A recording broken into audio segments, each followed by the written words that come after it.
Hello, everybody, and welcome to another edition of the IWC Radio Podcast. Joining me this evening, Chuck's, Beans, and Will. Everybody's here. How you guys doing? Yeah, hello. I'm good. Good? All right.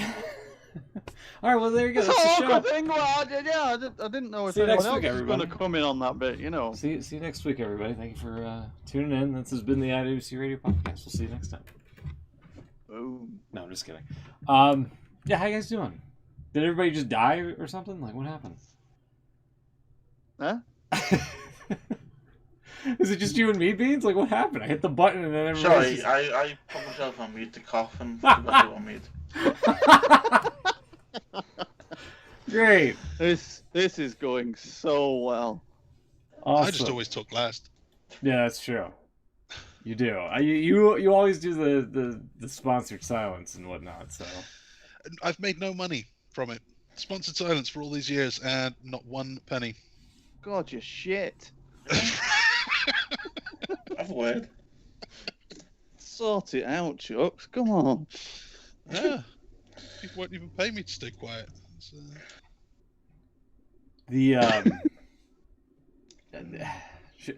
A lot of stuff is kind of happened. There's blood and guts on AEW. SmackDown had a throwback retro episode for some reason. Without the... Apparently there was a genuine reason behind that, as I've read Really? today. Yeah, apparently it's throwback weekend on Fox. Oh. It's something to do with NASCAR doing something tomorrow. Mm-hmm. Okay. So just to go along with it, the WWE got involved with doing a throwback.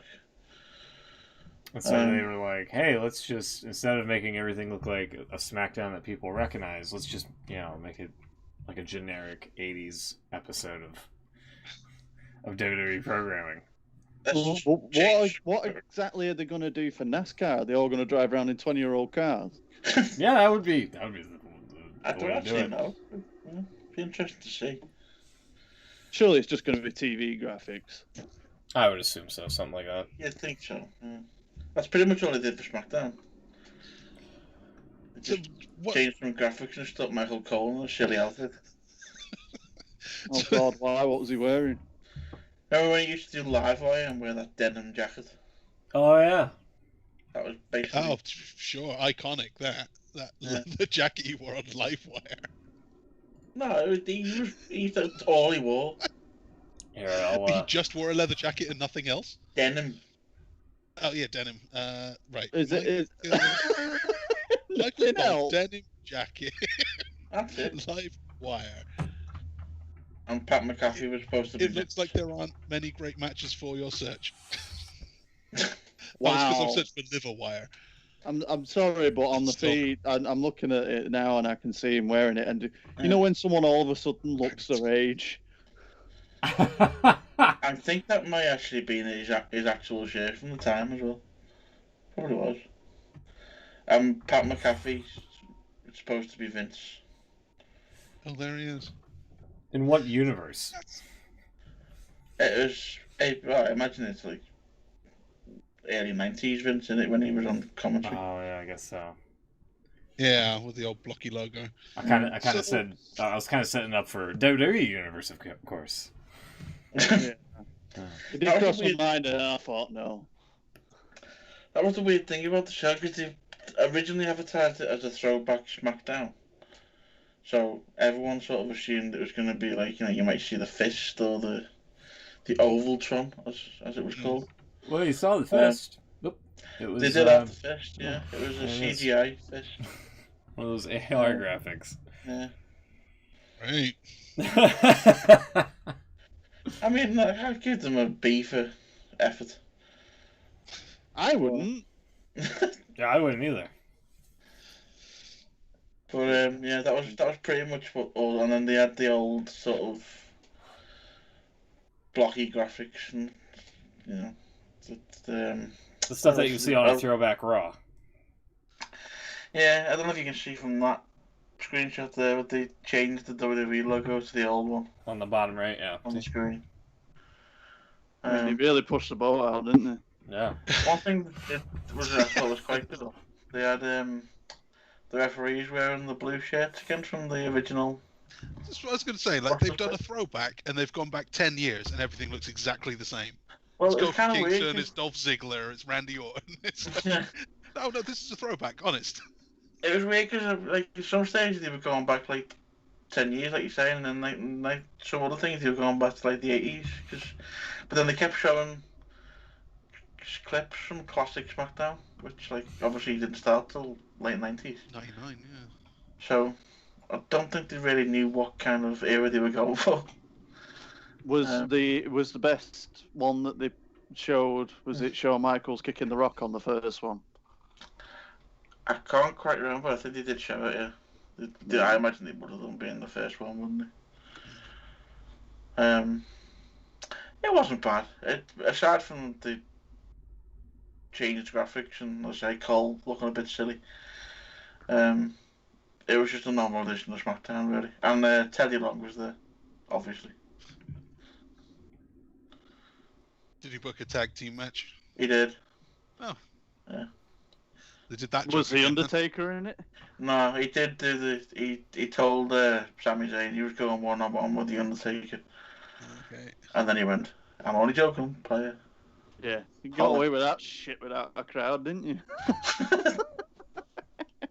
It'd be a fucking riot for Teddy Long if you'd have done that in front of a live audience. Yeah.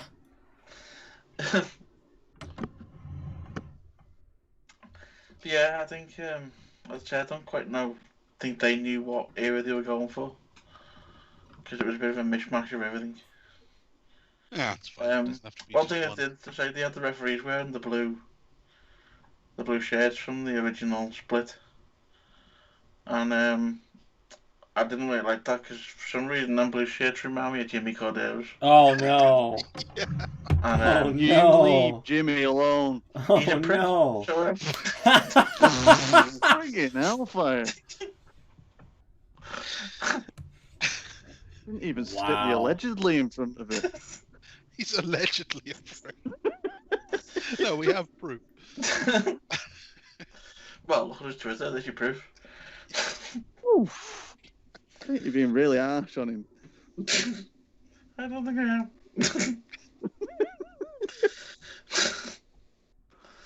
I was going to line him up as a guest on one of the shows, but now Oh, Great. God, Can't no. wait for that. He'd never do it. No. he bloody well wouldn't now, would he? Aim higher, Beans. Oh my god, did you just say aim higher? Jimmy Cordero. Get MVP on as well, you can pretend not to know who I am. Yeah. Pretend. Well, I don't, yeah, he wouldn't be He pretending, really would he? should know who you No. are. If he didn't know who I was, I'd be quite shocked. Come on, Like man. MVP on, I had some interaction with him about Man United. I had some interaction with him as well. I think I called him a wanker on a live show. You've done really well in the wrestling industry there, Will. Well, it was a TNA show, and he was in that. What was it, the main event Mafia? Oh, MVP? No, he was in the. Was it when he was moving Beatdown plant Clan. pots?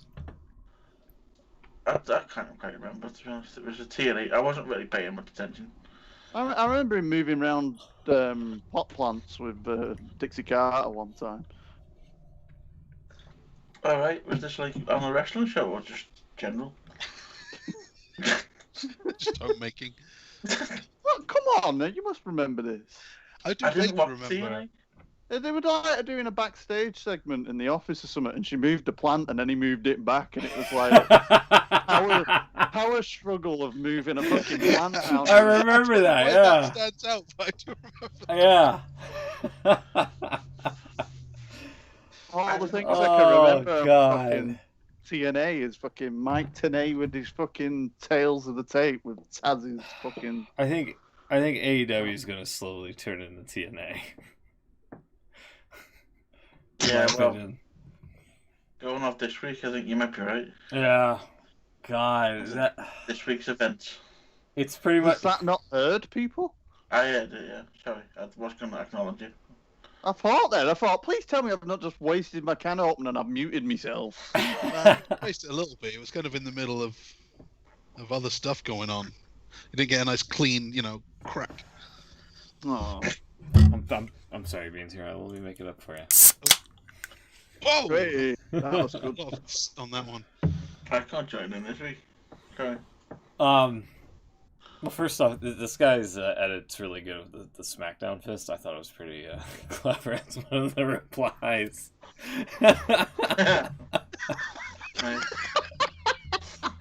I thought. How was the thumb on that side? I don't know. I guess they like flipped it around, added a little extension. I don't know. Pretty good Photoshop there, I have to say. That is good. I'll give him that. Yeah, First off, I just WWE hates its fans. I'm convinced of that now. I don't know. Is that why all the shows haven't got any in them?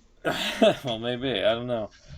I mean, they just wanted like the folks just wanted the retro look and feel for Throwback SmackDown instead of get all this like '80s stuff with like legends being trotted out and things like that.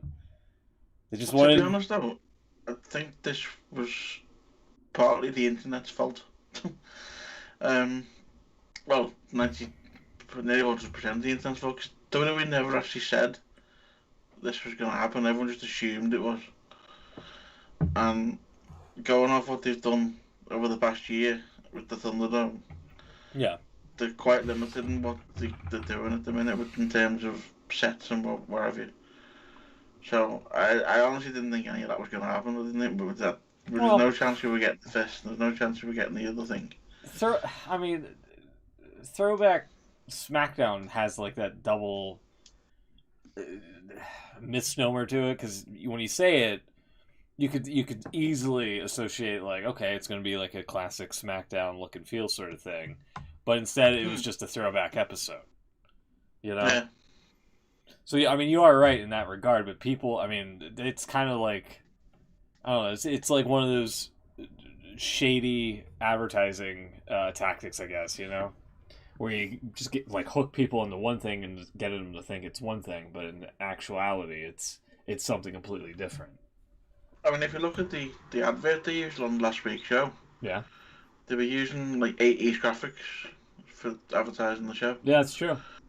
And obviously we all know SmackDown wasn't around in the 80s, so Well, yeah, that should have been your clue, really. I agree. And there was also the fact that I did throw out a tweet saying that they have been advertising this as like a 1980s show for a show that came out in 1999 with a match, Seth Rollins and Cesaro, that was booked easily back in like 2011 or 2012 or something like that. It's. But then it's a throw. Does throwback necessarily have to be a SmackDown throwback, or could it just be a WWE throwback on SmackDown? Right. I mean that goes back to the advertising. That goes back to the advertising. Yeah, exactly. I mean, technically, they could all just have come out wearing throwback caps, couldn't they? They could have just not done it. Yeah. Like Will was saying, they're limited in what they can do, which is definitely true. So then maybe just hold off. I don't think anyone would watch a normal SmackDown episode this week and go, but NASCAR's doing a throwback thing, so why aren't SmackDown doing... So it wouldn't be weird if they just didn't do it. And then if they did it in 6 months from now when they've got fans back and they may be able to do more stuff, no one would go, but the throwback week was like 6 months ago. Yeah. That you don't have to do it. They were asked by Fox to basically get involved. Ah, right. Yeah. As we established, Fox paid $1 billion for SmackDown. Oh, yeah. and they're very angry about it. Which then means, well, you mentioned earlier that fans have kind of assumed that there was going to be more than there was, which is true. This is our lesson now then to whenever WWE announces something, we assume nothing. We go into it thinking this is going to be shit. Like, whatever we want to happen, not going to happen. If they advertise legends, it's going to be Hogan. It's probably not going to be Austin. Like, it's going to be maybe Sergeant Slaughter, and then even then, they're not going to do anything cool. Randy Orton's just going to tell them all that they're shit. Just go into it expecting nothing. Well, look at the Legends night from a couple of months ago. That Yeah. was terrible. Mark Henry comes along on a scooter and just... Do not diss that moment. It just made everyone look so bad. And the last time Steve Austin showed up, I think it was on 316 Day, right when the pandemic started. Yeah, and he came out reading his cards. Yeah. Empty arena, and then Byron Saxton gave him ratings for his jokes. Yeah. Oh. Forgot about that. I was trying to forget that.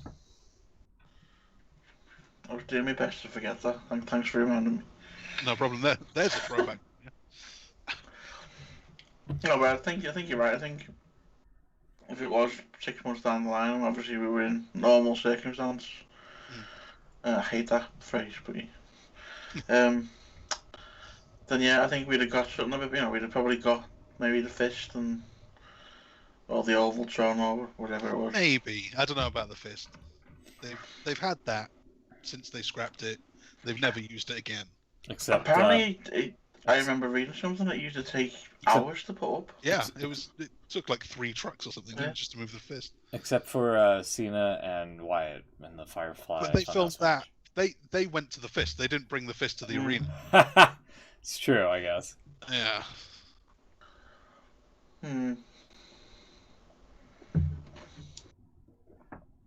Sorry. Yeah, I don't know. They could have had some sort of like oval seal thing or whatever around the Titantron would have been nice then. Because again, it just goes into the whole advertising of it. If you're saying throwback SmackDown, people are going to assume you're going for like a look and feel of like one of the 2 sets from SmackDown. That's it. Well, apparently, I don't know if it makes much difference. I imagine it probably does. That place they're in now, the new place they've been in since Mania. Yeah. Apparently, that's tiny compared to where they were. Really? Which you can kind of see by the size of the set. The set's about 5 times smaller than what it was. So I imagine they haven't got the room for anything. They're probably working on what they've got. Well, I mean, that's just booking yourself into a corner in a way. Well, I suppose if you look at it from their point of view, it takes a lot of skill to do that. They were looking for somewhere to do shows, weren't they, without having to worry about fans and stuff. Which doesn't seem to be an issue because everyone else is getting fans in now. So I don't believe I've got this image that they're going to do like a first TV show that's going to be in an arena, and then it's going to come on like the Thunderdome, and there's like going to be about 3 people in between the monitor screens because no one's fucking going to go. Well, did you see the UFC last week or the week before? I didn't watch it, but they had fans, didn't they? Yeah. Well, I didn't watch it myself, but I've seen videos of it. They were in Jacksonville, funny enough, which is where AW are. And they had 15,000 in the arena. Full, packed out. Nice. And yeah, you wouldn't have thought anything had happened. They just carried on as normal. No one was wearing a mask. I mean, there were a few people wearing masks actually, but I think that was just their own choice. Yeah. They weren't telling anybody to. No one was distanced or anything like that. So much to the point, I think it was what's his name? Joe Rogan, is it? Mm-hmm. He was like touching up his announcer colleague, jokingly, obviously. But he was joking and saying that he could finally touch him because he'd seen him on a screen the last year. Yeah. I was going to say, didn't he get in trouble this week or the week before or something because he was kind of suggesting people shouldn't wear masks and not get a vaccine or something? Was he? I know he said a few controversial things on this podcast, hasn't he, over the years? Mm. Wouldn't surprise me.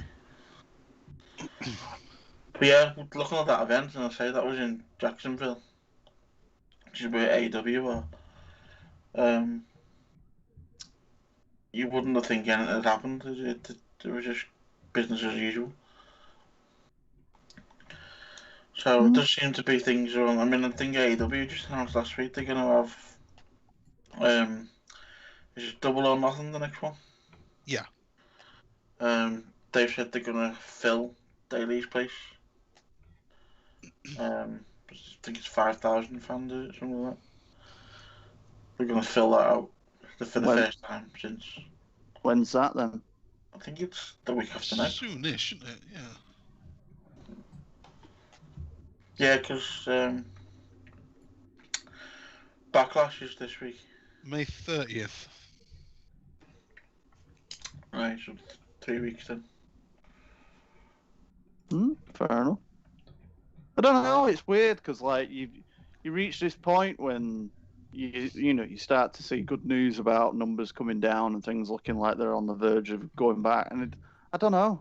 I think it's just a personal thing, but I just got this, like that feeling like you just think this has dragged on so long now. Like it's just I can't. Even with WrestleMania, I still can't imagine a normal size arena holding a Raw or SmackDown with fans. I don't know. It's weird. I can't imagine them being able to find 10,000 fans to fill an arena. Are the ratings that low yet? That's what I mean. That's a genuine concern as well, is the fact that, you're going to have people who would come to shows, but you possibly expecting to see a drop of people who are quite anxious about, attending things. But then when you add on to the fact that your product's been absolute cack for God knows how long, are people really interested in, watching it again? Are we actually going to get back to some normality that we noticed before? Or is, I don't know. No idea. Oh, that's a valid concern as well. I think whenever the first, show that has like actual fans happens to be, I might tune in just to see what they do, because it definitely is going to be I would say a monumentous moment, obviously. But I mean, you can't be booking stupid shit because like. You could try to fill in the crowd noise as much as you can, but when people are still going to be like audible over the crowd sweetening, that's when, you can't really. If they're going to be still angry at your product in person, I mean, will it make a difference to what's happening on TV right now with like the product being still bad? That's my concern, There needs to be something massive happening on the first show back with a crowd. Yeah. Well, who comes out first on that show? CM Punk. And why is it Triple H? Why is it Triple H? Because Vince was a bit busy. I'd say he's going to do what he did at WrestleMania, isn't he? He's going to come out and welcome everyone to the show. But then he did that at WrestleMania. Maybe that's it. No, that's stupid. No, you're right. He's going to. Well, I was just going to say he'll double down. Yeah, double or nothing. Apparently, they were looking at SummerSlam to be like the first show back, if you like. They're going to want to do it before that, aren't they? Well, according to WrestleVotes, the WrestleVotes, popular Twitter news feed. Have we got the opportunity to vote? Is this democracy in action? Apparently so. They actually follow me. I don't know where the name comes from, actually. Yeah, they actually follow me. Did it? Yeah. I don't recall them following me, but I appreciate them following me. That's very nice. Yeah, well done. It's so nice to hear a positive Twitter news story from you, Smoot, rather than I've just been banned by this person or this person. Oh, WrestleVotes follows me as well. Why the hell do they follow me? All right, I'm gonna check this out now. No, they don't follow me. I'm gonna be so annoyed. They don't follow me. I'm left out. That's So yeah, it. Anyway, this is what you were saying, Will. Sorry. yeah, sorry, that was it.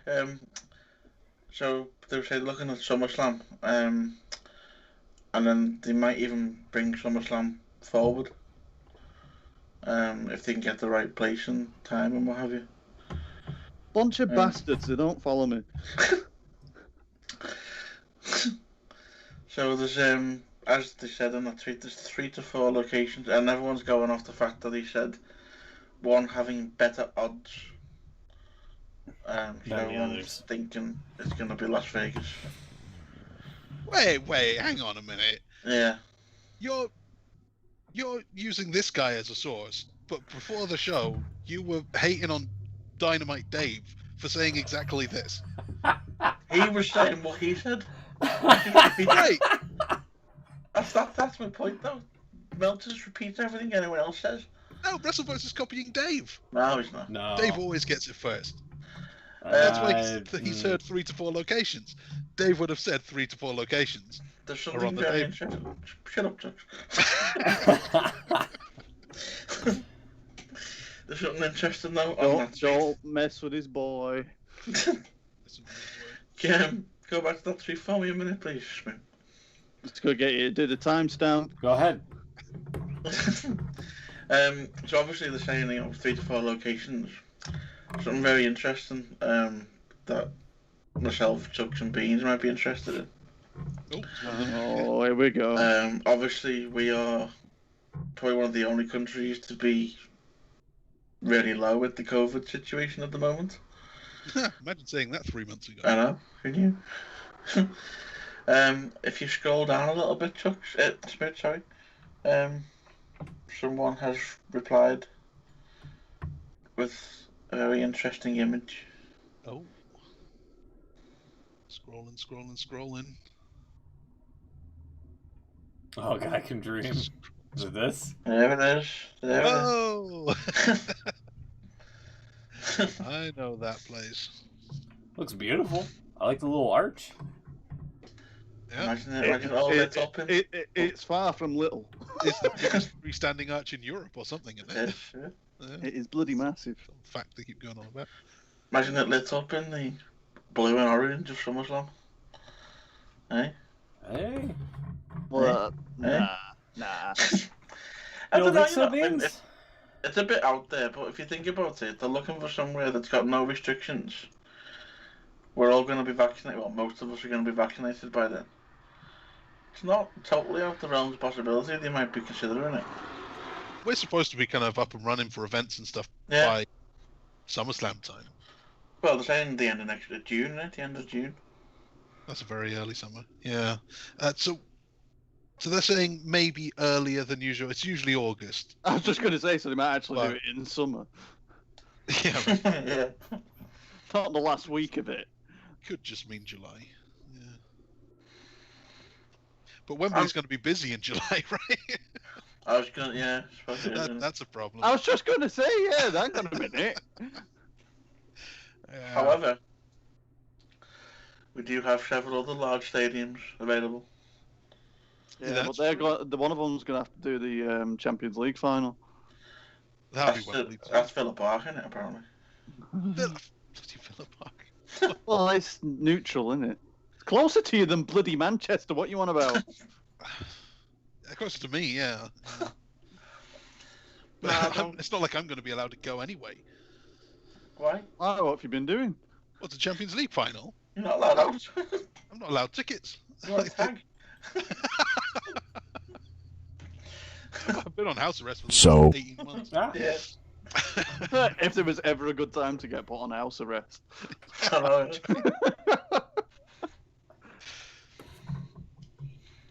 Oh, you mean because you've not been to season ticket games? You won't get it.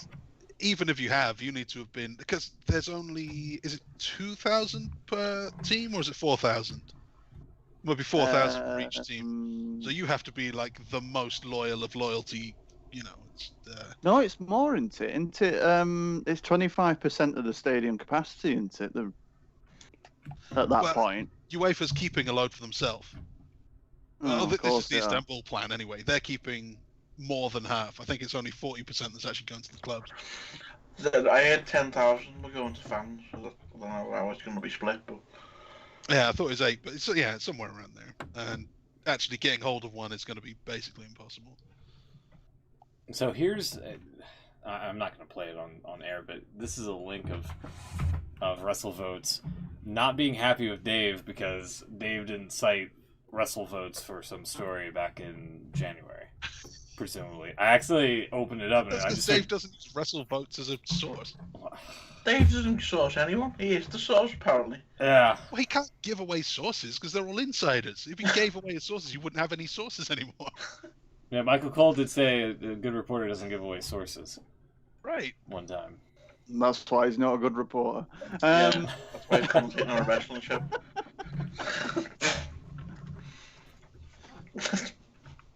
He gets it all from the dirty sheets anyway. Real source. Should we get into Raw? Talk about Raw for a little bit? Because, some stuff happened. For starters, WWE tagged Gordon Ramsay at the start for some reason, just saying, "It's Raw!" And I was like... They've actually done that What? now? Yeah, see? They quote the great... Oh, right. Yeah. They didn't use a sound clip. Yeah, and then Right, okay. I was like, to also quote Gordon Ramsay, and it's just a picture of him sleeping in a booth. Oh. Because that's pretty much WWE nowadays. Yeah. It's going to be to also quote Gordon Ramsay, "You fucking donkey!" That would have been better. Yeah. Where's the lamb sauce? It's rotten! It's rotten. You're going to bloody kill people! All right, you're not wrong. Shut it down. Shut it down. You're not wrong. What happened here? There was some stuff that I guess was interesting. Alexa's still messing with Lily. I don't remember it. Oh yeah, Mansoor was on. Oh, And yeah, they found him He again. lost. He Yeah. lost for the first time. The Yeah. streak is over. Yeah. Who did he lose to? I think it was Sheamus, right? Who funny faced him at one point during the match here, as you can see. Funny faced him. Yeah. Did you? I weren't sure what was going to appear then on the stream when you said that, but yeah, Jesus. And he lost It's by it's made all the disqualification. more like apparent just because of his eyes. Yeah. Yeah. Yeah. No, you're absolutely right. Let's see. Apparently he's a Raw superstar. Sorry, say that again. Apparently Mansoor is an official Raw superstar now. Yeah, apparently. Somebody, I don't recall who, but somebody interfered and cost him his winning streak, which, hell of a way to lose. Hell of a way to lose a streak, you know? Umberto. It was oh god. Imagine if Undertaker lost a streak to a disqualification from somebody running in. Why did Humberto get involved? Well, Sheamus has beat the shit out of him for the last 2 weeks. So obviously, you try and beat the shit out of him, don't you? But didn't work. Oh, right. So So Humberto's not a heel and did it on purpose then? No, he's going a bit of a goatee to try and make. Oh, himself... so he's going heel then. He's going heel, yeah. He's trying to make himself look a bit older, I think, because he looked about 12. So the goatee made him look about 15. Yeah, I don't know what to do with him because he just gets battered. He got thrown about backstage the week before. And then he come out to try and get one over on Sheamus and then just didn't. So yeah, he's basically Sheamus's ragdoll at the moment. Mansoor just obviously because he lost the match. Don't know where he's going to get him, but I don't think we'll see him again, to be quite honest with you. He's gone back to Saudi Arabia now. It's until the next Saudi show. Yeah. Anything else happen on Raw? They announced Eva Marie's coming back. Oh, yeah. God, yeah, I saw this. And I was like, I can't be the only one to draw the parallel of how they're hyping up Eva, right? With the Evolution coming soon, and then it's Evolution. Emelina, yeah. Yeah. So there's that to look forward to. And they kind of did a similar thing with Carmella too. Yeah. And it never works. Keep trying. Yeah. Mandy Rose was kind of the same. So, I suppose it brings up the usual argument of you just let people go and now you just hired her. Yeah, that was a lot of there was a lot of flack for that as well. Like a lot of folks were saying, you get rid of Mickie James and then bring in Eva Marie after all the talent cuts and things like that. It makes no sense. It kind of, I mean, it just goes up with the whole horse shit of like we had to make budget cuts. Here, Mickey, here's your stuff in a hefty bag.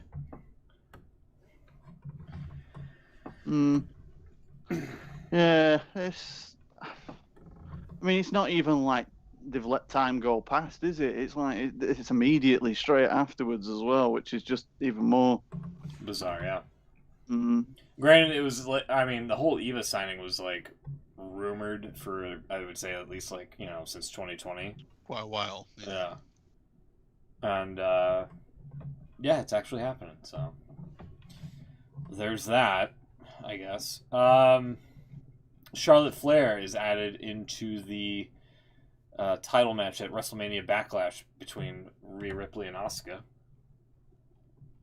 for some reason. Let's see here.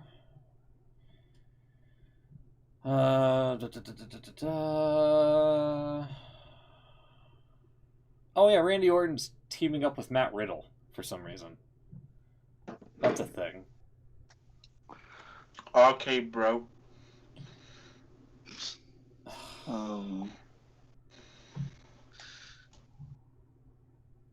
Yeah. Is wrestling dead? Yeah, wrestling's been dead a while. Yeah, kinda. Randy Orton got pelted with tomatoes. I saw that clip. Did he really? Okay. Was it Orton? Yeah, it was Orton. They were aiming for someone else, and they hit Orton. Who was aiming for someone else? A jabroni tag team. They were aiming for New Day. Who's New Day feuding with now? Elias and the other fella. Yeah, that's right. It was Elias and Jackson Riker or whatever. The other beard guy. Yeah, his favorite superstar apparently is Hulk Hogan. So. Okay. Hogan was very popular back in the day. I'm sure he's not the only one. Yeah. They had this like basket of tomatoes, and Elias said, "We're going to throw these rancid tomatoes at the New Day." The tomatoes look totally fresh. That sounds like a hate crime.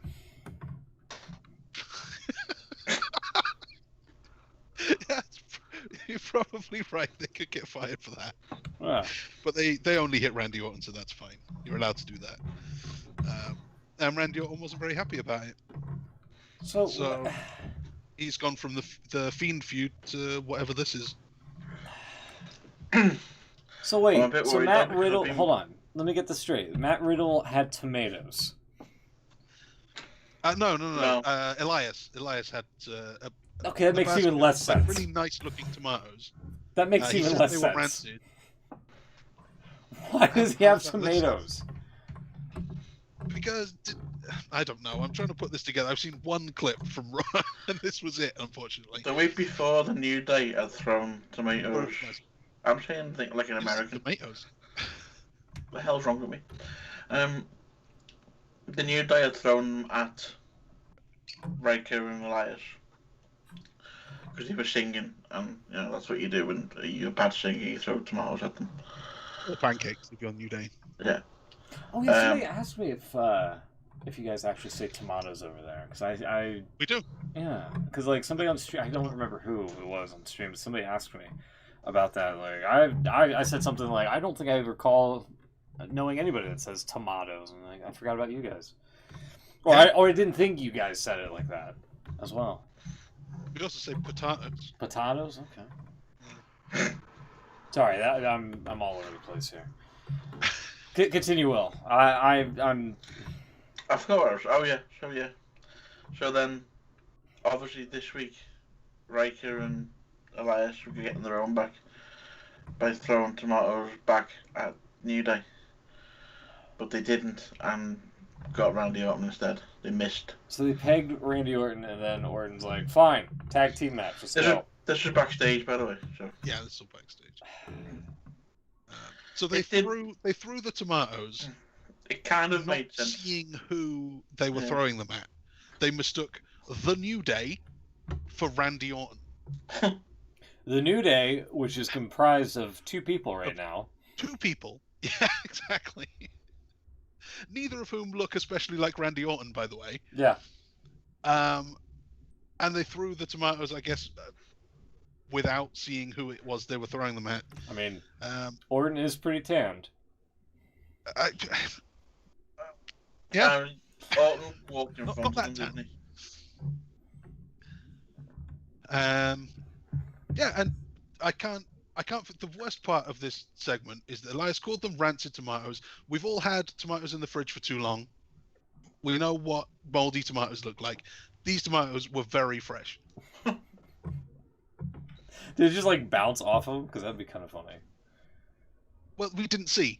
So like they threw the Oh. tomatoes, and then they got the shocked faces. We panned over, and Orton had some little chunks of tomatoes on his shoulders, Mm. which is not what would happen. They wouldn't just explode on contact. They would pretty much just bounce off. But if you put rancid in front of tomatoes to make it a good adjective, then yeah. They So would that be was the usual tomatoes. so that was raw. The weird thing is, though, and I'm quite patient to say it, but Randy Orton's making me like Riddle. Oh. Ow. Whoa! Hello? Oh. Whoa. Hello? How? Riddle did make a cameo in this segment. He did a little drive-by. Yeah, but they've got them doing this sort of unwanted tag team where Orton's reluctantly teaming with him. And then Orton's kind of like going along with some of the bro stuff, and a little bit like when The Rock was getting involved with Mankind. Yeah. A little bit of that. Bet you never thought that when Matt Riddle signed for WWE, you'd be making the comparison that this is the Mankind out of the fucking Mankind tag team, or the Steve Austin and Dude Love. But like when you see them backstage and Orton's like not really getting involved in it, but he kind of is, reluctantly sort of going along with it. And I don't know, I like Orton, I always have, and he's getting involved with Riddle, and he's kind of making me like him a bit, and I don't like it. Ugh. Because like the last week they were talking about, they go up with the name first, and then Orton didn't like it, and they started taking the piss out. She was saying, "I don't want RK Bro," and all this, and then Riddle came up with the idea that they can get trunks with a snake on it and stuff, and and Orton just looking at him like smirking, but like looking at him like he wants to kill him at the same time. So, yeah, I don't know whether they're actually going to go along with this, because apparently the report I've read is that they actually are making RK Bro merchandise. Ugh. So it's going to be a thing for a while. So basically, they're going to win the tag titles by SummerSlam. Then around Survivor Series, it's going to go wrong. Orton's going to become evil and murder him at the Royal Rumble. And then we're going to have a WrestleMania match between them, yeah? Now Beans is You've got this booking planned out for a somebody. year. Yeah. There's no way this goes a year. Yeah. They're going to do a thing for a little while where Matt Riddle is showing him this merch, and Orton wants nothing to do with it. And then after, I don't know, 3 weeks, 4 weeks maybe, it's going to be rushed because they're going to lose interest. There'll be a segment where Matt Riddle's being beaten down and Orton comes to save him. And then at some point he'll take the t-shirt like, all right, let's do this thing for a little while. And then he'll do the turn. And by SummerSlam, it'll all be forgotten. I'm surprised Beans is booking somebody else to be a murderer. Well, I didn't mean he literally. I was gonna know, murder. I know. Although he we're about could. 3 weeks into it now. Yeah. So we're about 3 weeks into it now. How long do you think before we get a really poorly edited version of the theme song mixed together? Oh, I hear bros. oh, Because you know it's coming. yeah, that is probably gonna happen, isn't it? Oh, that's good. Now, gotta even think about that. Yeah, but the thing is, it's like just the two theme songs are so different as well. Yeah. That's never stopped him before. Yeah. Just stop one. Yeah. Chuck's is exactly right on that. Yeah, they just go from one to the other every few seconds. Yeah. Who did that recently with someone? It was just like one theme, stop, next theme, stop. Yeah. Jericho. Well, no, rated I was gonna say, RKO. at The least, show one actually wasn't too bad. yeah, I was just going to say they actually had a theme produced. Yeah. Yeah, They did it with someone quite recently. they did. It was so Was bad. it Corbin or someone? Corbin's one was No, really the one bad, that but they was made him quite king. bad. Kairi Sane and Asuka. Oh yeah. Yeah. You got the pirate theme going into Asuka's and vice versa. Yeah. If Orton starts jumping in the ring wearing flip flops, I'm out. Or if pigeons come out of them. No, it's gonna be skulls, isn't it? Skulls, snakes. Snake. Yeah, Yeah. snakes coming out of his Flick feet. snakes out of his feet. Like a weird Noah's Ark sort of thing there for some reason. Anyway. What's worse was they were going over. They were trying to hype the career of Daniel Bryan. Yeah. So they were showing because he's supposedly gone now. So they shown a clip from WrestleMania 30 when he obviously WrestleMania. And obviously Orton's in that main event, isn't he? He is. It's just the contrast in what was probably one of the biggest main events in history, and then you clip back and he's talking to Riddle on a scooter, talking about snakeskin tights.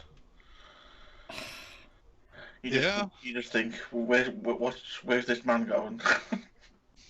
I do, yeah. The same kind of thing is the fact that it's like I just have this image of a conversation between Randy Orton and John Cena, and Randy Orton's just like, "I've been around here for far too long."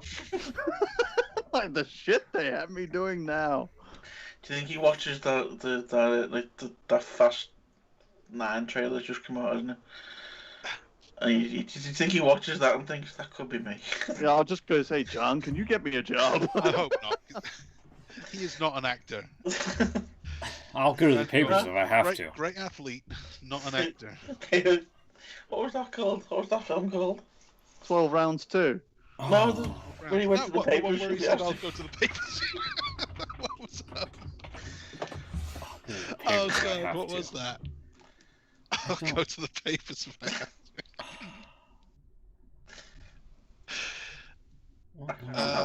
Was it Legendary. Legendary sounds right. No, that was Cena's one. No, Cena. Oh, sorry. But he Oh, wasn't yeah. he's in the Condemned 2. That's what I am. That's what I am. That's it. Yeah. Legendary was the one that had John Cena and Sammy. No, not Sammy. Danny Glover. Danny Glover. Yeah. Yeah. That was actually quite a decent film. Actually, it was alright. I enjoyed that actually. Then again, I did kind of enjoy the Marine, so you know. Yeah. Randy Orton was supposed to be the Marine too. Mm-hmm. That's true. Isn't he in the Condemned too? He was in the Condemned 2, yeah. Mm. God. Speaking of weird films, and this is the thing that I was asking for you to remind me so I don't forget, so this works quite well. I was scrolling Please remember through... that thing you didn't tell us. Yeah. I, I was scrolling through Netflix last night, having a look to see what films were on. How And, long did you do that for? Was it over or under 2 hours? 15 minutes, I think it was. I can never find anything on there. It's one of them things, isn't it? It's terrible. You just sit there and you think, I could have watched that by now. Yeah. Yeah. Whose account were you logged into? Mine. Oh, okay. That's right.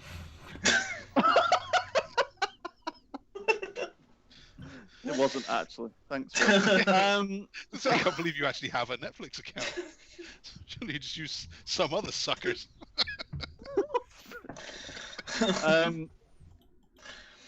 I nearly forgot my train of thought then. So there was a film that came across, and like obviously they have the pictures for the films, like promoting them and that lot. And I just come up and I thought, I recognise that face. What's this? And it's a film called Money Plane. Money plane. I've never heard of it. Which I'm surprised about. Oh, that's Edge. That's Edge and Frasier. Yes. Kelsey And it Grammer was and made Adam in Copeland. Richards.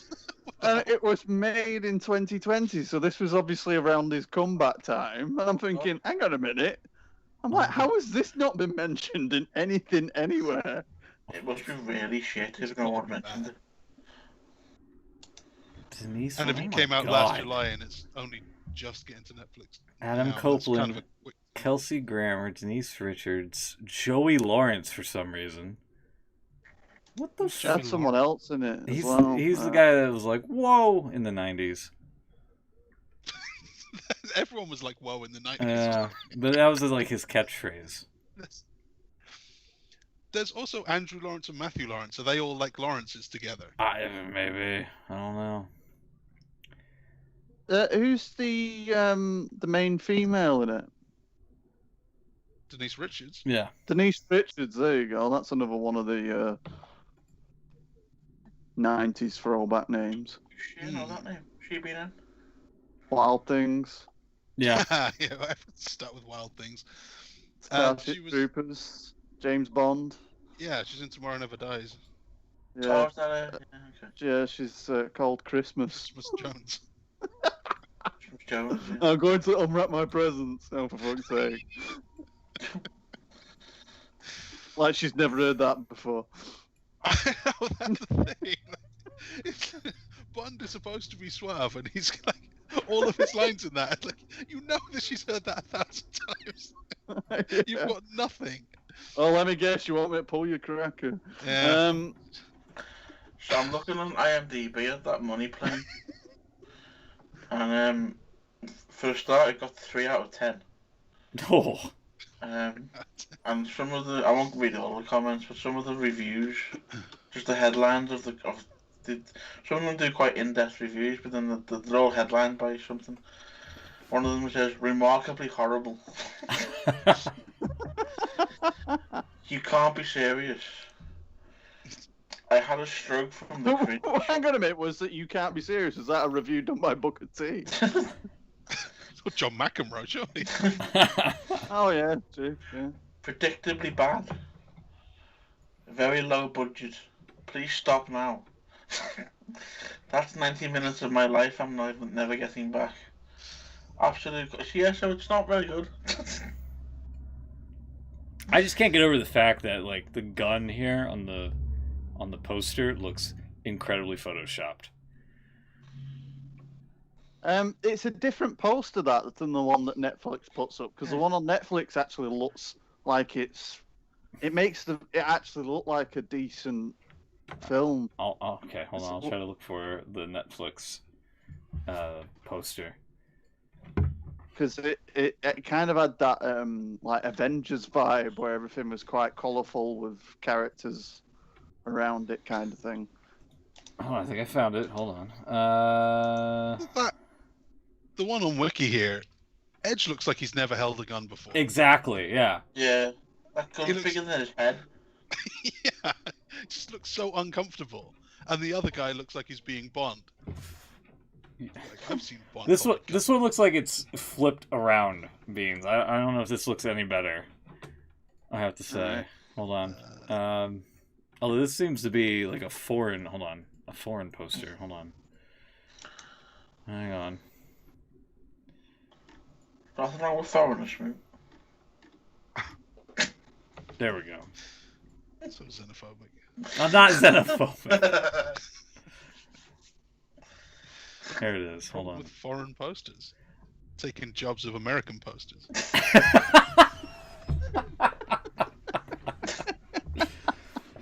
Oh god, that's terrible. That looks like a proper 80s film. Right. Oh wow. Yeah, it is that, but it looked better on Netflix. Well, it's better than the first poster, but Is that... I don't know. That's the same picture of Edge, just flipped over. Yeah, that's what I said. He's holding it Yeah. in his left hand on the thing. Yeah. but Is that the right way? Then that might be the right way. The other one's flipped the wrong way. That looks. He's right-handed, isn't he? Is he? Hold I on. assume so. Yeah, hold on. I have a I never post heard there. about how he was a southpaw, and like they always say that about Miz. I'm gonna fucking find it on Netflix now. Okay, you watch it and then get back to us. We'll probably. Do you know, I was sitting there and I thought, and I thought no, because I just know if I had a bottle of whiskey, I probably would have done. It's only 80 minutes long. You probably could get through it in the time it takes us to do this show. Yeah. Yeah. That's your homework for this week, Beans. Watch it and give us a review. Yeah. Probably will actually. We should all do it. That's we've got nothing better to do. I'm trying to find it now. It doesn't seem to exist. I wonder why. Trey and Isabella work on securing the server room where the cryptocurrency is stored. Oh my god. I mean, does that even make? I'm not a crypto guy, but surely it's stored everywhere simultaneously. I think I could spot out. I keep flipping between the two posters, seeing what's wrong. The one on this one, his head seems to be a little bit more. Here, real quick. It seems to be a little bit more like taller in a way, like this. It does look kind of long, yeah. Yeah. He's got a big, it's like a tall head, not a big head, but just a topped up. Yeah. It's twice as tall as it is wide. That's not a normal Yeah. head shape. And then the one on here seems to be the correct, I guess, aspect ratio, perhaps. I don't know what the right dimensions, because seeing it like this, the gun doesn't seem that out of place, but He still looks uncomfortable holding it. yeah, it seems like, I don't know, like his arm doesn't match his hand coming out of the. Right, I'm gonna have to put these Right. pictures side by side now. Yeah. I'm confused because I can't find it on Netflix. Because it's literally I'm called Money Plane. Like, come on. Alright, I'm It's not searching that for hard the to video find. now. It isn't on there. You made that hard to find. Yeah. You've manifested this to come up on the show. Let's see. Netflix. Apparently it's not available. Oh, I have to sign in. Oh, sorry, it's Amazon Video. I saw it on. Oh, wow. Beans. Sorry. How could you? Yeah, 83 minutes. Bloody hellfire. Sorry, no, the poster. The poster is the same as that second one that you put up. It's just the angle that I was looking at it, I think, that made it look a little bit more acceptable. You can kind of understand someone like Edge making a film like that because he's trying to get himself into Hollywood. But someone like Kelsey Grammer, Yeah. He's been in quite a few, though. Apparently Thomas Jane's in it. Yes. he must be skint. A professional thief with $40 million in debt and his family's life on the line must commit one final heist, rob a futuristic airborne casino filled with the most dangerous criminals. Seems like this was shot by amateurs as the cameras start before the acting in a few places. The plot is very poor. The acting is awful. The scenery is childish at best, and overall, this is one of the worst movies I have ever watched. Wow. I think I'm gonna watch this. And underneath, good story. And underneath that, terrible main actor. The story is good, but the main actor probably financed the movie because he is so bad. It wouldn't make any sense. It wouldn't make any sense. Someone hires him. Terribly played. Fortunately, the movie doesn't last long, so I watched until the end to see if it gets any good. But no, it did not. And if you ever found Denise Richards hot in the past, don't watch the movie. She plays 10 minutes max, but she looks like an old, rotten, wrinkled pumpkin. Avoid the disappointment. Watch something else instead. Can I tick the box where it says helpful review?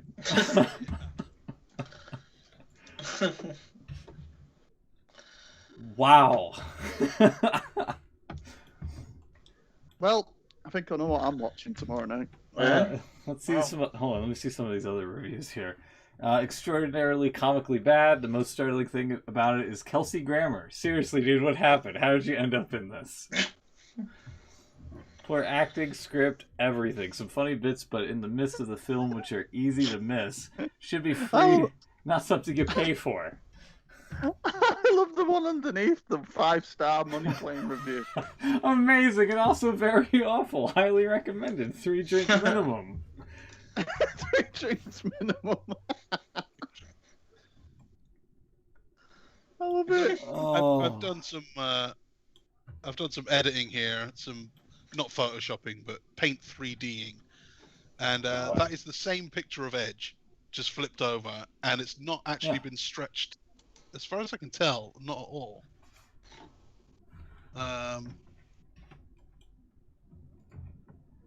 Yeah, I don't know. That's legit. Hold on. Here, I'm gonna try something. Hold on. I'm trying something here. So, I don't know if I can just dump this in here. Like, can I paste an image into? Yeah. There you go. Have that. Okay, hold on. There's some, definitely some kind of shadowing going on. They've taken some color out, and it does look weird. Here, yeah, you're right. Look a little squash. Yeah, they've. It's a little squash It's a going little. on. Yeah, they've scratched it out of it. I mean, Denise Richards doesn't look like a pumpkin on the poster. She still looks good. Yeah, hold on. I'm trying to. It's so hard to find, or not find, but Windows 10 takes a long time to locate images from time to time, and I have to throw it into Chrome here. Poor The trigger heist discipline of the there. century. Heist of the century. Heist of the century, yeah. On a plane. An explosive casino heist in the sky. So this is the edit that Chuck's did. There Very it is. quickly, I might add. Very quickly, yeah. I mean, I don't know. It's something. Something's happened. They've squashed it a little bit, but it's not extreme. Yeah, Edge definitely didn't have 2 pictures taken. Exactly the same. Yeah. He didn't squash his head in the middle. Take that shot again, but raise your whole cranium up a couple of inches. Probably didn't have the money for 2 shots. I have a window capture here. I think. Hold on. Or better yet, This has turned into such a big story I never expected. Yeah, I know. I was like, oh. Someone's got to point out that Ed shouldn't have his finger on the trigger like that. That's very poor. Poor You shouldn't have it aimed in the air either, but you know. Maybe it's just the posters being different sized. I think, perhaps, and that's what kind of threw me off. Because here Maybe. it seems. Even though it's not by much, I don't know. Well, the bluer one there, the one on the left is bigger. So I've tried to kind of stretch it to scale in my one to make it look more similar. I don't know. I wild. think you should do a Photoshop and edit Edge so that he replaces every character on the poster.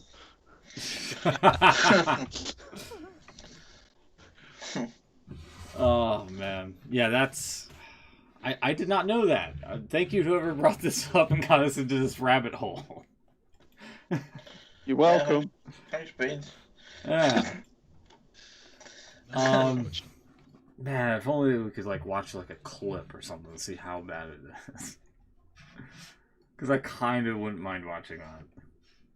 Yeah, I'm definitely going to be watching it now. So yeah, are we doing a review next week? I mean, You are. yeah, if you want to, go for it. I'm going to say we're all going to say it, and then I'm going to be the only poor schmuck that watches it, aren't I? I don't even watch Raw. Like, we've Yeah. been doing this show. Oh, here we go. Hold on, this is even better. This is a DVD cover. Oh. That's not a DVD cover. I mean, I go and open it, and it's like, oh wait, hold on. I go to open it, and it's like, Okay, yeah, that's. it's that. Hold on. It's always a photo for ants. Who makes a custom DVD cover for that? I know, yeah. Edge, probably. I Here don't we even go. think Edge would be that bothered. He's not Here we bothered go. mentioning it on the bloody thing where he's actually had some time to say it. This can't be a real cover. This cannot be a real cover. Come on. They're No, usually. it says custom stuff in the name. Oh, does it? Okay. I mean, for a custom job, that's not too bad, but. Digital copy also included, so you Oh, get yeah. double the money plane. Oh, here we go. Here's a different one. Look at this one. Fucking on. police have turned up for you for that. Yeah. Oh man, we're talking about DVD covers. We're breaking the law now. Yeah. Look at this one. An explosive casino heist in the sky. Why does it look so gritty? Like. Oh, because It's Edge, right? pretty tale Grit. of crypto site. The movie's made of pure grit. That's why it's so pretty. I'm gonna It's 'cause rob Edge it is on it. because I manifested it. Can I see the actual DVD cover? Fraser looked like he's farted there. Smelt it and dealt it. Yeah, that's really smug about it. That's a custom DVD cover. Can I just have like the actual cover, please? Oh, there we go. This seems legit. Does it have a DVD?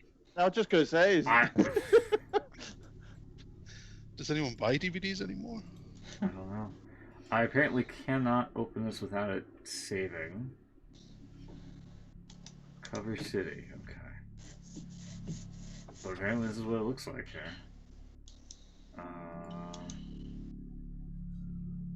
It is not available on other websites. Don't upload downloaded cover to other. Oh shit. oh my god, the who's hell? getting arrested? Yeah, apparently. Well, chopper and everything. Yeah. All right, guys. He's talking about DVD covers. Move in on him. Foxy. 2 Was it- 5-star reviews there. I say Wingo, or not Wingo. Whiskey Foxtrot Tango. That's it. That's what I was trying to say. Crikey. What is going on? I don't know. I don't know. I must have. Who is it? I don't know. They're going down the road. This is like a 5-star wanted level. Morphed into GTA world. Digital copy also included. Yeah. That's... Buy this movie and get a better cover on. Yeah. Okay. There's another. How many? Who is making like DVD covers and like and such? Like it's just here's another one that's blue. It's blue. The SmackDown version. Yeah. So you can buy the DVD on Amazon. How much is it? DVD for £6, Blu-ray for 15. Oh, jeez. Apparently in Japan it's just called Sky Mission.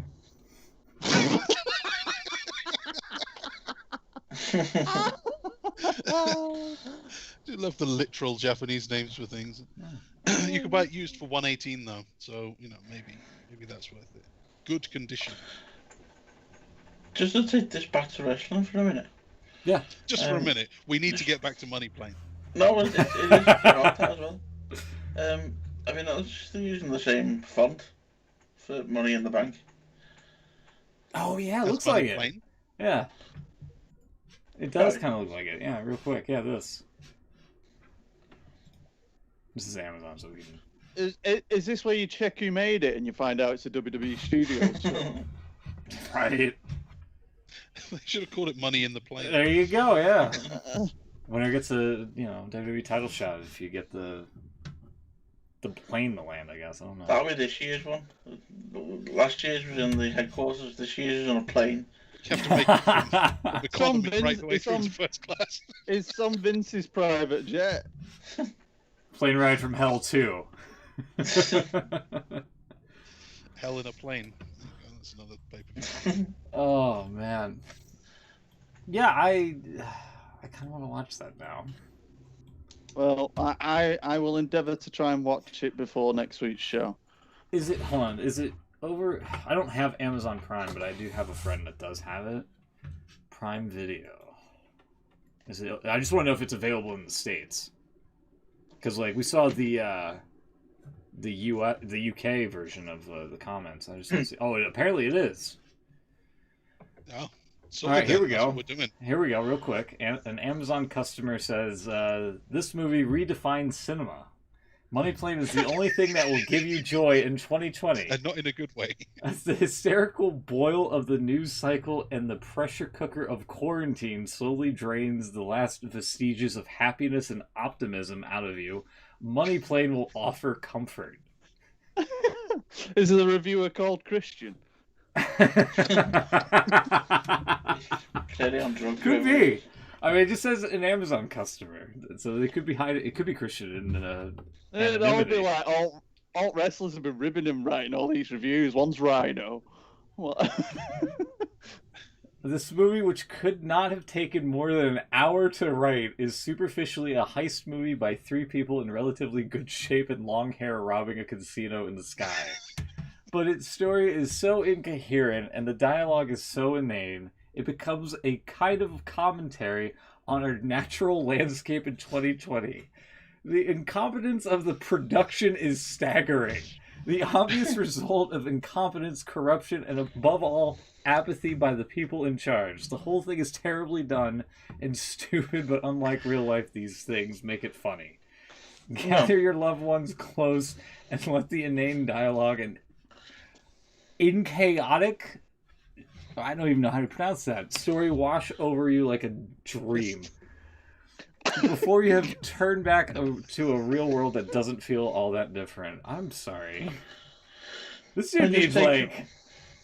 Get him some, like, Xanax or something. Incoherent story. Incoherent. I'm sorry. I said incoherent, I'm sure. They've opted for incoherent, which is like a little ironic. Yeah. Just some points from that, sorry. Can you go back up a minute? Sure, go ahead.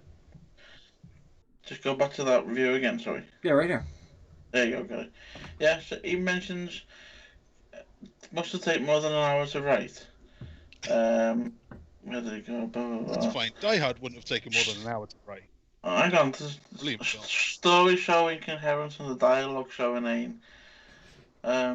Production is staggering. Obvious result of incompetence. Has he watched the film or Raw? Ha! Apathy by the people in charge. Yeah, whole thing is terribly done. Yeah, that'd be great. Are these reviews for Money Plane or WWE? That was definitely Christian's review.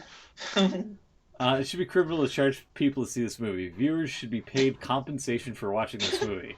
There you go, Beans. I had low expectations for the cinematic quality of the movie, but decided to watch it purely for entertainment. It far exceeded my low expectations as one of the worst productions I've ever watched in my life. And this person notes that they're over 50. I do not have time or space to elaborate on how bad this movie is, but in a nutshell, the acting, the plot, the sets, the stunts are all just awful. Beyond comical.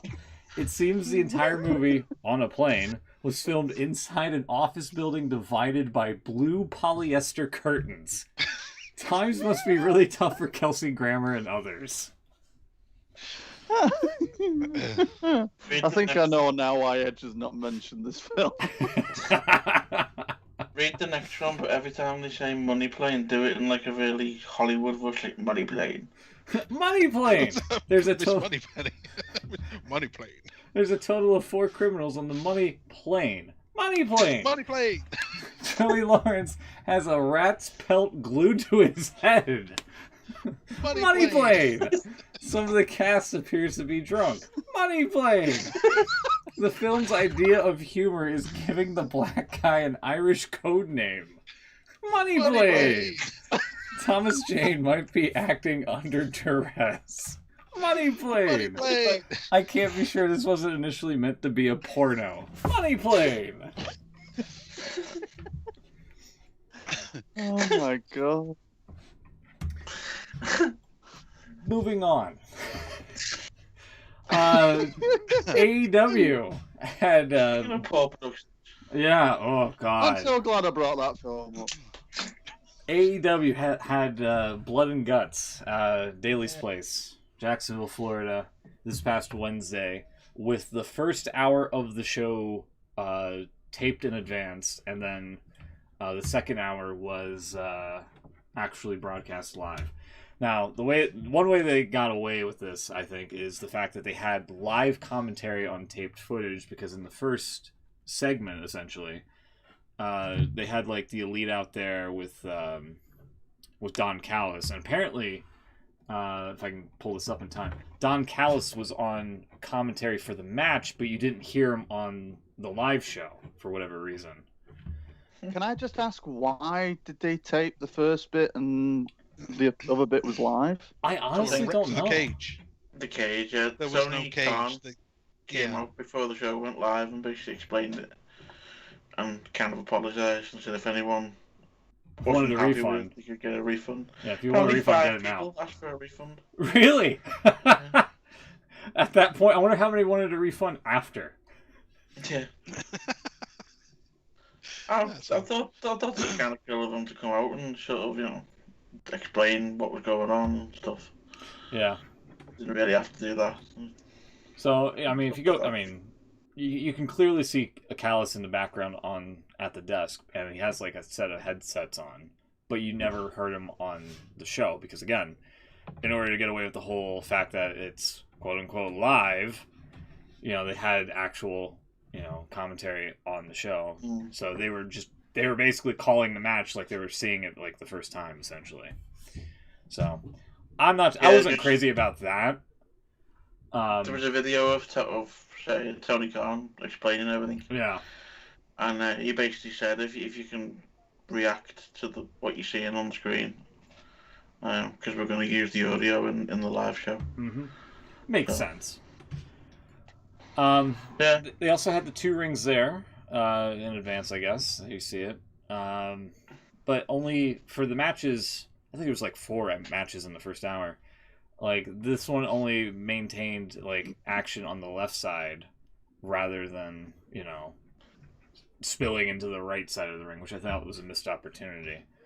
I thought, why not just take advantage of the 2 rings that you have there instead of, like, pretending that, it's not there and you just have to work around it. It didn't make much sense. Yeah, well, I mean, NXT have done that, haven't they, when they've done the War Games? Yeah. They tend to use one. I think the last one, they actually alternated between the 2, didn't they? Yeah, that rings a bell. But, yeah, they tend to stick with one single ring, obviously, until the main event.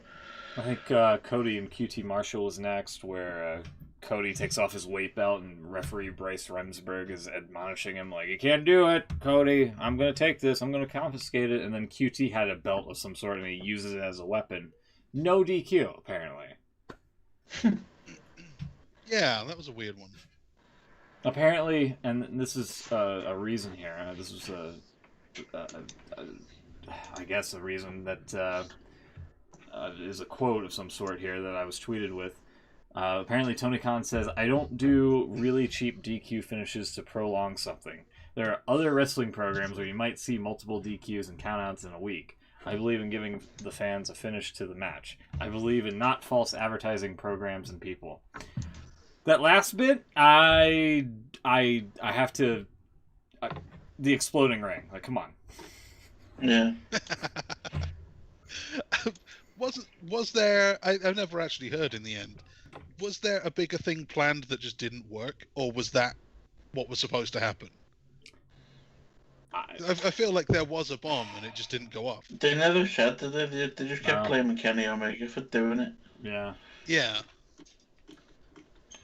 But I don't think anything actually came out about it.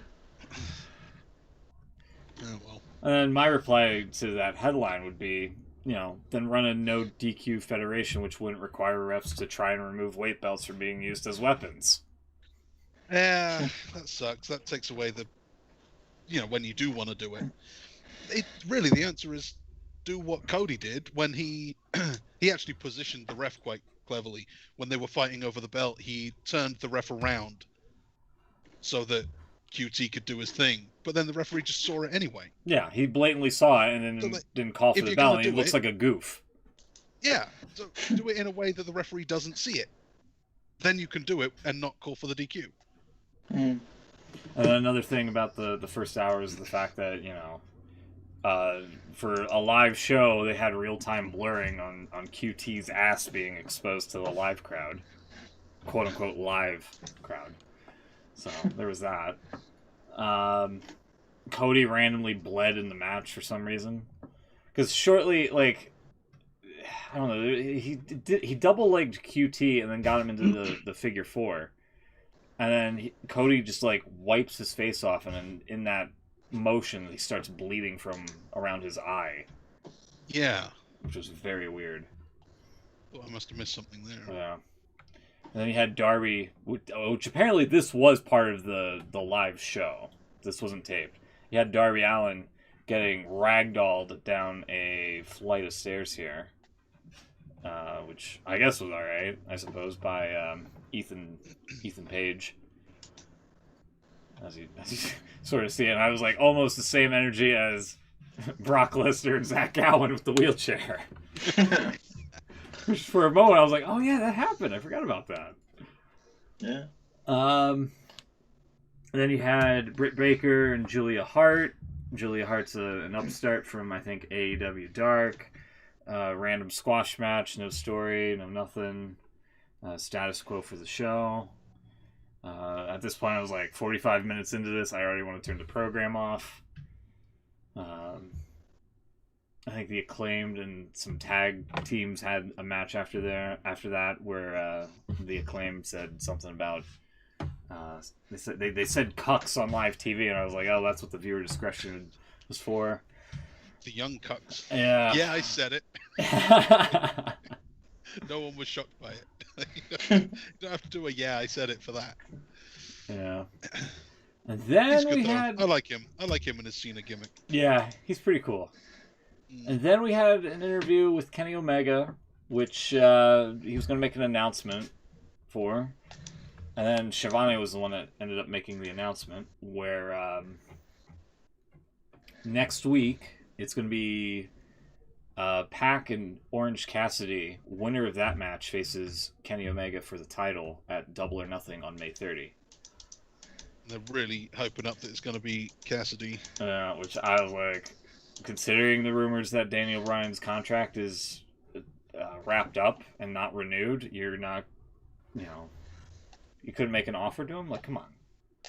I mean, I don't mind Orange Cassidy. He debuts at the pay-per-view, right? I would assume so. I mean, Cody's making an announcement, apparently, for Double or Nothing. Don't announce it for... that would suck. If they do the Big Show thing. Announce it early. So... we'll see what happens there. Yeah, he makes... Yeah, he's going to make it next week, so... we'll see what happens. If he's going to show up, I want it to be a surprise. I don't want the... we've signed Paul White, and then you just watch it. I want to do the pay-per-view, and have Omega squash the Orange, and then you have Final Countdown play. It's the final countdown. I mean, that's possible. I'm not sure what the announcement will be, but supposedly Turner doesn't like, surprises when, like the big show stuff. That's why they wanted. Didn't TK debunk that one? Did he? Yeah. Well, then fuck it, TK? Tony Khan. Yeah, apparently only suck-ups call him TK. TK. Tony Khan. What else is it going to be? Yeah. Well, There's a link there. thought he was just Tony to his friends. Hey, Tony. Well, maybe to his friends, but there was something came out. Who was it that said that only suck-ups call him TK? And then, like a couple of shows after that, I think they had Kenny Omega refer to him as TK. Like, it's a thing. If you look out for it, that's the in joke on that one. Yeah. Yeah, I don't know. If Daniel Bryan is a surprise, then keep it a surprise. If that is what Cody Rhodes is going to announce this week on Dynamite. I don't think it is. I'm not getting my hopes up that far, but I mean after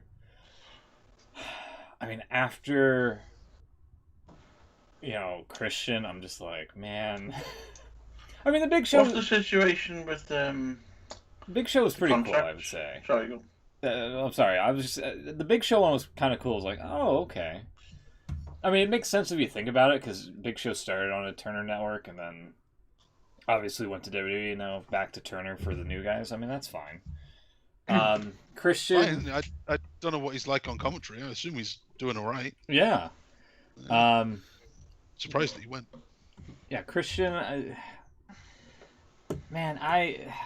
don't mind him, but man, hyping him up like the way they did was just kind of a letdown. I was like, oh man, it's just this guy. I mean, it's not his fault or anything, but it's just, I don't know.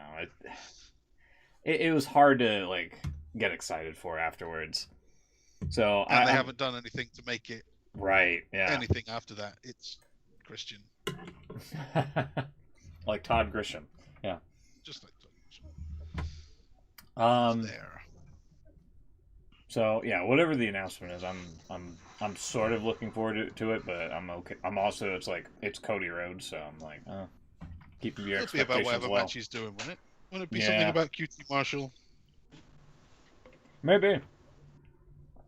QT Marshall in a no pants match or something. I don't know. He's going to announce the Nightmare Family versus the what is it that Marshall calls this the factory?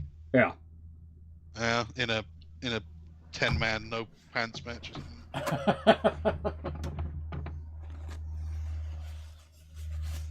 So yeah, that What's happened. the situation with the contract? Because obviously, if Daniel Bryan's contract's expired, does he still come under a 90-day clause, or does that not count? It doesn't. As far as I know, it doesn't have to count. Even if you've got one, you can waive it. Yeah.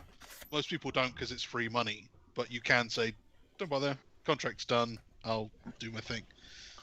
If his contract's actually up, then yeah, there's nothing stopping him because it wasn't released. It was just. Yeah.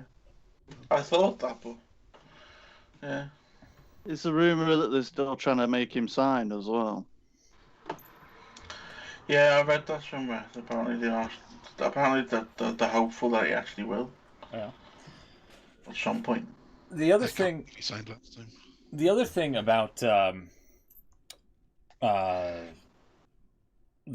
Pac and Orange Cassidy getting a shot, if you factor in the rankings, and this makes no fucking sense to me, I have to say, even from like a numbers perspective. Apparently, Pac and Orange Cassidy and Pac are 1 and 2 respectively, and yet Hangman Adam Page is 8 and 1 in 5th place down here. So how weighted is this one loss to where he's not behind Orange Cassidy, yet Pac, who hasn't been on TV that much, Is that 5 one and loss 0. was to Brian Cage, so that is probably why Cage is above him. Cage's loss would be to I can't remember. Darby Allin with that Oh cinematic yeah, match, perhaps. that was a tag. He was still part of it. Did he not win? It's Isn't still a this loss. Singles rankings. Oh, right, you're Yeah, right. the singles records. Damn it. So Brian Cage. Yeah, that was the tag. But it was Darby Allin. You're still right anyway from Thank New you. Year's Smash. So that was the one. So Darby Allin should be up there, and he's not because he's the other champion. So he's taken out of the rankings. Dean Goddamn Ambrose, he lost to Kenny Omega, so that's why he's there. Third. And then Pac and Orange are undefeated, apparently. Yeah, but Hangman Adam Page has had more matches, though. Because his overall is 39-14. So wouldn't that make more sense? He should still be in third anyway, right? Even if Yeah. that one loss means that much. Yeah. So from like a numbers, I like that. There must be quality of opposition as well. Yeah, I've heard that being thrown around as well. I'm like, please no, because that fucking makes that you're opening an entire can of worms on like who's more valuable of an opponent, and then who's like a tomato can, and then which shows are like more important to watch so you can see. Yeah, that's a whole fucking can of worms I don't want to get into. So Cage has 5 wins this year. One Yeah. of them is Adam Page. He's got Dark. He beat Marty Casaus. Casillas. Mm-hmm. Okay. Single, that's GCW. That's not going to work. He beat Brandon Cutler. He beat John Schuyler, and he beat Jake St. Patrick. And that's it for this year. So the only real one there is Adam Page. Yeah, Adam Page has beaten Ricky Starks, Spencer Slade, Max Caster, Bill Collier, Cesar Bononi, Matt Hardy. Okay, so that's a big one. Isaiah Cassidy, and Ryan Nemeth. God, there's a lot of filler in these rankings. Yeah. Now you see my problem. I do see a problem. Yeah. You kind of have to go on numbers because no one's Yeah. got any important wins. Yeah. So it just doesn't make any sense why 8-1 is in 5th place behind 5-0, 6-1, and 5-1, when that person has in 5th place has more matches under their belt than those 3 people. Maybe it was tilt places because he didn't much money playing.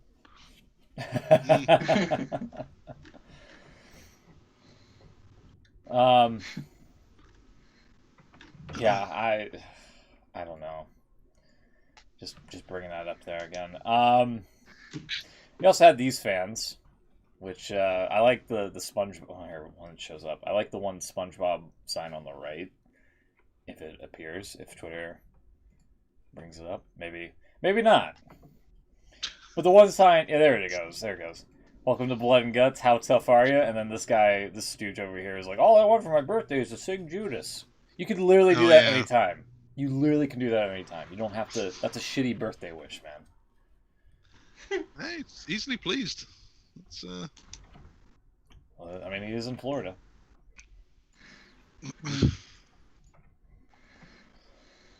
Anyway, then well, he got his wish anyway. He sang.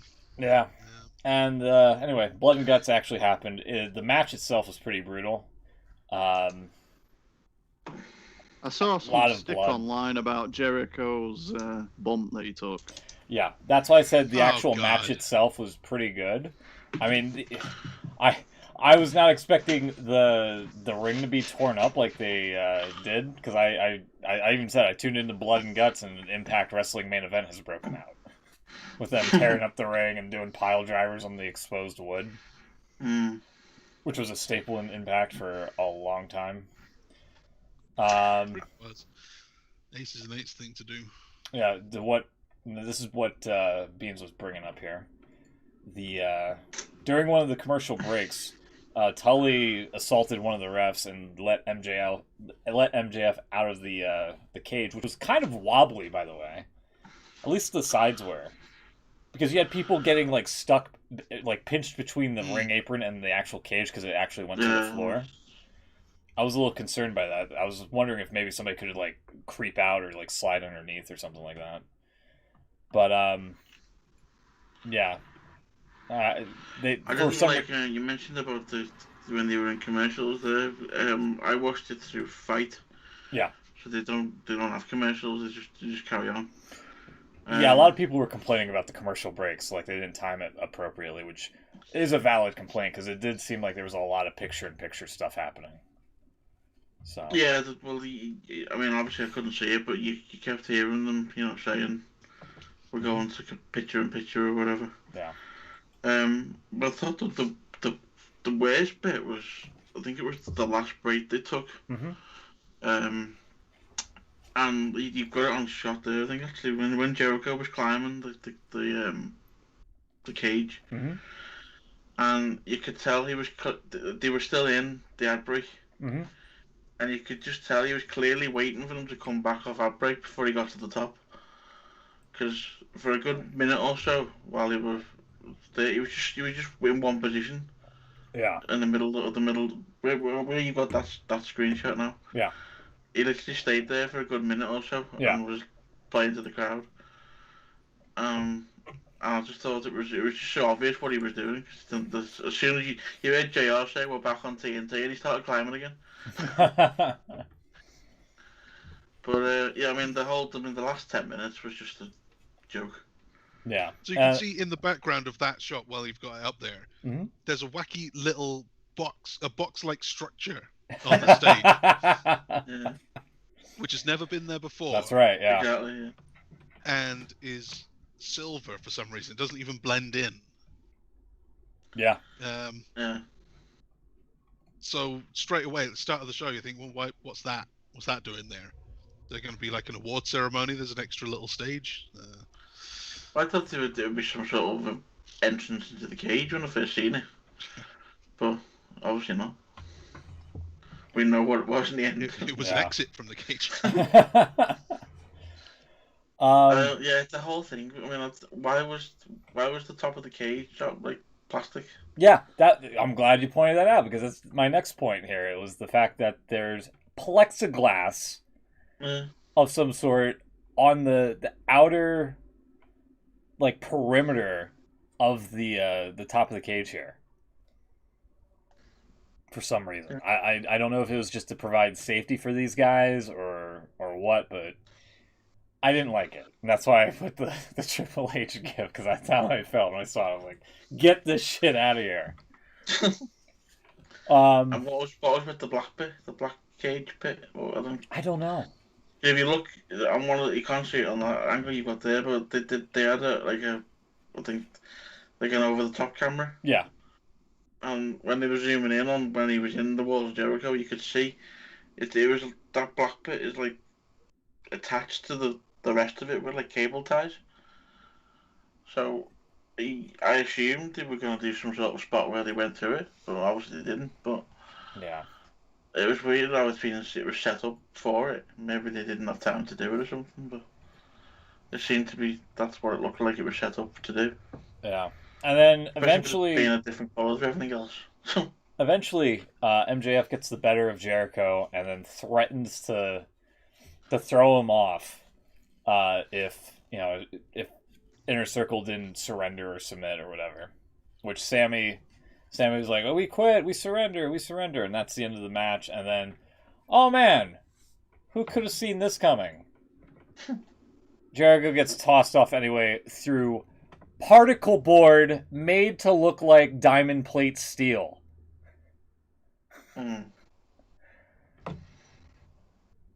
this is one of the worst things that AEW's done. I have to Oh, say. easily. One of the worst things I've seen in wrestling for a long Oh, time. yeah. It's not the fact that, I don't. A lot of people are griping about the crash pads. I don't have a problem with that. This fucking shit looks so goddamn hokey. Like, look at this. Like, it's particle board. It's supposed to be steel. Yeah. If you can't provide a steel platform, don't do steel. This looks this looks so bad. Yeah, look, I mean, say people didn't have people were saying about the crash match. I did have a problem with it because you need the landing. Obviously, I've seen people say, well, do you want them to get hurt? Obviously, you don't want them to get hurt. It's a show at the end of the day. Yeah. But you can do other things you can do. You can hide it. There's a lot of other things they could have done. I mean, WWE do it all the time. They do stunts like this, and it's not as obvious. And we all know what's going on. We don't need to see it. You know what I mean? Yeah, and it was so terrible. It really killed the mood, I have to say, for me. Because, like, the match itself, up until this point, was phenomenal. Like, everybody was bleeding. Granted, there was no guts. Fans were chanting, "We want guts," during, like, near the end. See, I didn't think the match was that great. I mean... Really? Gotta be honest, I was kind of half watching. They were doing something else. So, maybe... that might have had something to do. But, I mean, I've seen most of it. I thought nothing really happened until they all got in at the end. I mean, obviously, I know that's kind of the point of a War Games match, but yeah, it just seemed to be they were all filling for time until the big finish at the end. Yeah, there was nothing else going on really. And I even said afterwards, I was like, I appreciate everyone shedding blood and the athleticism in the match, but whoever wrote Inner Circle loses because Guevara surrenders due to MJF threatening to throw off Jericho needs writing lessons. Because, like, why would he just say, okay, we surrender, expecting MJF to not throw him off when MJF is this established bastard? Like, it doesn't make sense. And I also said that it's slowly morphing into the dark days of TNA awful, and I don't like it. Yeah. They didn't need to do the whole surrender thing. You should have just threw him off. Yeah. Then they all just surrendered anyway because he was injured or whatever. That could have been a little... I would probably still have a problem with it, but not to the degree that I'm having right now. Have we lost Beans and Chucks, or have we just not... No, I'm here. No, apparently I was muted the whole time. Yeah. Oh, sorry. I was going to say, I can't really comment because obviously I've not seen it. Oh, right, sorry, I didn't realise you've not seen it. Sorry. No. Yeah, I don't have much to add. It was everything you expected it to be. All of the spots that you thought you would see in there.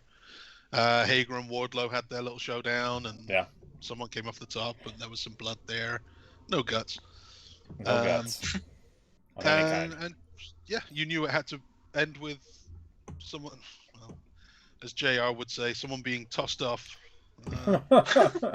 And it did. That's exactly what it was.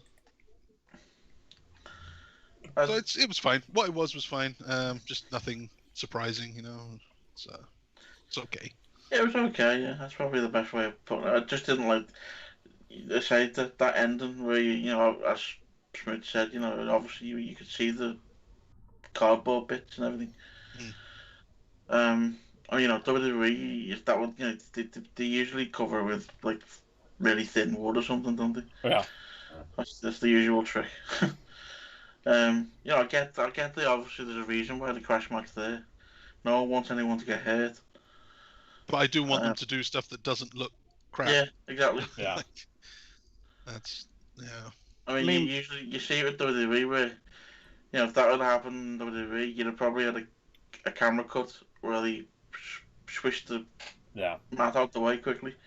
I mean, well, the tweet on the screen is from Will Mahoney saying that it's not about wanting to see guys really getting hurt. It's about steering clear of stunts that look weak and break the suspension of disbelief. Right.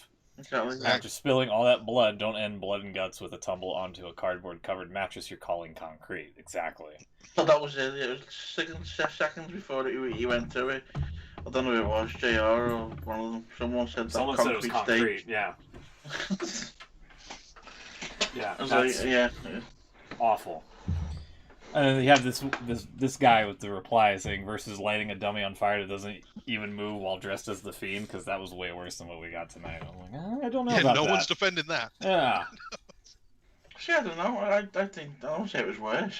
I mean, at least it was presented, I would say, less hokey. Yeah, it was less hokey because you didn't see the dummy. Exactly, yeah. It would be as if you saw like the stunt dummy just being like, "Oh, that's actually the Fiend." Yeah, if they did that, I would say it would be almost like as on par as the ending the blood and guts. But still, yeah, no, nobody's defending that. That's what I mean with WWE now. I mean, the big new thing they've been doing lately, because they can do it, is the throwing someone over into the crowd area. Yeah. And it's obvious what they did. There's obviously a crash mat there, so they throw them over. The camera cuts and they move the crash mat out of the way, and they go back to them, and the guy's on the floor injured. Yeah. We all know what's going on. We don't need to be told. We don't need to see it. But it's that suspension of disbelief in it. Yeah. Exactly. And then suspension of belief. That was blood and guts for you. That was the AEW show. It should have been on a pay-per-view, I feel, just because of the action being taped and whatnot. I mean, maybe to the untrained eye, it would have been fine. Which, I mean, the matches were okay. It was pretty much like a normal tape Dynamite, essentially, up until the second hour. But I think it felt like it should have been a match, or the entire card should have been something for like a pay-per-view, in a way, of some sort. Maybe with a couple other meaningful matches as well. I just think now we had the exploding ring thing, and now this debacle. They're starting to get a reputation of making a bit of a laughingstock of themselves, and yeah, they don't want that because, as you say, it's turning into TNA.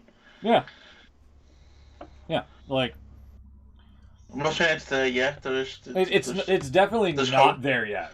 It's definitely not there yet. But no. it's getting there. That's the problem. And as somebody that's watched like some of the worst Impact Wrestlings from the mid 2010s up until 2016, I can tell you that we're kind of verging on that territory a little bit here and there. If they bring in Mike Tenay and they have him paired up with Taz on commentary. I was going to say if they bring in Brian Hebner. Brian Hebner's another, yeah. They had Earl Hebner for a while. Yeah, very early on. They did. Yeah. So, speaking of Taz, when I was watching Blood and Guts, I didn't watch it live. I watched it the day after. And then cause I was watching through the fight site, and then as soon as I finished, it also played the last episode of the Dog. Is it AW Dog? Uh-huh. And if I don't know if you've watched that at all, but I don't normally watch it, but Taz is gold on that. So yeah, he doesn't give a fuck. That's the best part. It's great. It's like he was a little bit like that during his last few days in WWE. Mm-hmm. Him and Cole were a little bit like that, but yeah, it's even if you're not interested in any of the wrestling going on, it's just weird to listen to him for 2 hours. It's brilliant. So yeah, watch that. Yeah, definitely watch that. Anything else before we get out of here? Because I don't think so. All right, I'm gonna eat this dinner here that I just got handed to me a little while ago. Hopefully we'll be back next week. It should be what? WrestleMania Backlash, right? Next week. Yes, that'll be next week. Yeah. God. And a review of Money Plane. Money Plane. And Money Plane, yeah. Yes, shout that on. Money Plane. Money Plane. Money Plane. Well, you know how that is. We'll be back next week. Thank you for tuning in. Stay safe, stay warm, and or cool, depending on where you are. And we'll see you then. Take care. Good night.